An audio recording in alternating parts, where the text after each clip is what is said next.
Komunikasi sel adalah kemampuan sel untuk berkomunikasi dengan sel yang berdekatan dalam suatu organisme. Istilah ini sebagian besar berlaku untuk organisme multiseluler. Fenomena tersebut termasuk dalam ruang lingkup persinyalan sel. Komunikasi sel penting untuk homeostasis, metabolik, serta perkembangannya. Salah satu fungsi penting komunikasi sel adalah memandu jalannya migrasi. Sel mengirimkan dan menerima sinyal yang diperoleh dari sesama sel atau oleh lingkungan sekitar sel. Sinyal ditransmisikan melalui membran sel untuk meminta tanggapan. Sinyal dapat melintasi membran itu sendiri atau dapat berinteraksi dengan protein reseptor yang menghubungi bagian dalam dan bagian luar sel. Reseptor yang benar harus ada di permukaan sel untuk dapat merespons sinyal. Sinyal berpindah dari protein ke protein ketika sinyal berjalan melalui membran sel memasuki membran sel. Jenis komunikasi sel. Salah satu cara sel dapat berkomunikasi satu sama lain melalui proses yang disebut persimpangan sel. Persimpangan sel dapat terjadi dalam berbagai bentuk, tetapi bentuk utama sambungan sel adalah sambungan celah, sambungan rapat, dan desmosom. Persimpangan celah. Persimpangan celah memiliki pekerjaan yang sangat penting yang melibatkan sebuah tabung terbentuk di antara dua sel yang memungkinkan pengangkutan ion dan air. Tabung persimpangan celah membantu sel untuk menyebarkan sinyal elektrokimia dari sel ke sel. Sinyal elektrokimia adalah produk potensial aksi yang terjadi di neuron dan sel jantung. Yang kedua, sinyal ketat. Sinyal yang ketat hanya tentang seperti apa suaranya. Ketika kedua sel tersebut terjepit satu sama lain, langsung menghubungkan dua membran sel.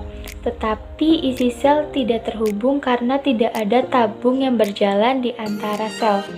Jenis koneksi sel ini terjadi di mana cairan tertentu perlu terkandung di bagian tubuh tertentu seperti usus, ginjal, dan kandung kemih. Persimpangan ini membentuk segel kedap air, melarang cairan yang terkandung dalam organ-organ ini bersirkulasi suka hati ke seluruh tubuh. Persimpangan sel desmosom. Persimpangan sel desmosom secara fisik menyatukan sel, tetapi tidak memungkinkan sel untuk melewati bahan antara satu sama lain seperti di persimpangan celah. Kandungan desmosom menghubungkan sel seperti benang ke sistoskeleton yang membantu dukungan struktural sel. Gangguan komunikasi sel. Komunikasi dalam sel dapat saja mengalami gangguan, dan gangguan komunikasi sel tersebut dapat mengakibatkan penyakit. Multiple sclerosis atau MS adalah produk ketika sinyal hilang dan tidak mencapai targetnya. Dalam MS, pembungkus pelindung sel-sel saraf yang ditemukan dalam otak dan sumsum tulang belakang hancur dan mempengaruhi sel-sel saraf di mana mereka tidak dapat lagi mengirim sinyal dari satu bagian ke bagian lain yang mengakibatkan hilangnya fungsi, seperti gerakan. Adapun ketika respon target mengabaikan sinyal sepenuhnya, maka akan mengakibatkan penyakit diabetes tipe 1 dan tipe 2. Pada diabetes tipe 1, sinyal insulin tidak dapat diproduksi. Sedangkan pada diabetes tipe 2, sel-sel telah kehilangan kemampuan untuk merespon sinyal tersebut yang mengakibatkan kadar gula dalam darah menjadi tinggi. Gangguan RNA. Di dalam sel, DNA terdapat di dalam inti sel dan tidak pernah keluar. DNA dalam inti sel ini akan ditranskripsi oleh tRNA. Hasil dari transkripsi DNA ini disebut dengan RNA. Ketika sel diinfeksi oleh virus, maka sel tersebut akan meledak dengan produksi virus yang berlebihan. Kemudian akan menyebar ke seluruh sel tubuh. Diteorikan bahwa melalui evolusi sel mengembangkan sistem pertahanan yang disebut dengan interferensi RNA atau RNAi. RNAi ini berfungsi untuk menghentikan produksi protein yang memiliki pesan gambar cermin yang mencurigakan maupun yang benar dari RNA. Terapi RNAi saat ini sedang diuji dalam pengobatan kanker. Ilmuwan mencoba memanfaatkan kemampuan RNAi ini untuk menghancurkan kode genetik yang diekspresikan sebagai sel kanker. Baik, materi selanjutnya yaitu transduksi ekstraseluler. Sinyal komunikasi ekstraseluler umumnya meliputi 6 tahapan: sintesis, pelepasan molekul isyarat, transfer isyarat menuju sel target, deteksi molekul isyarat oleh protein pencerap khusus, perubahan pada metabolisme.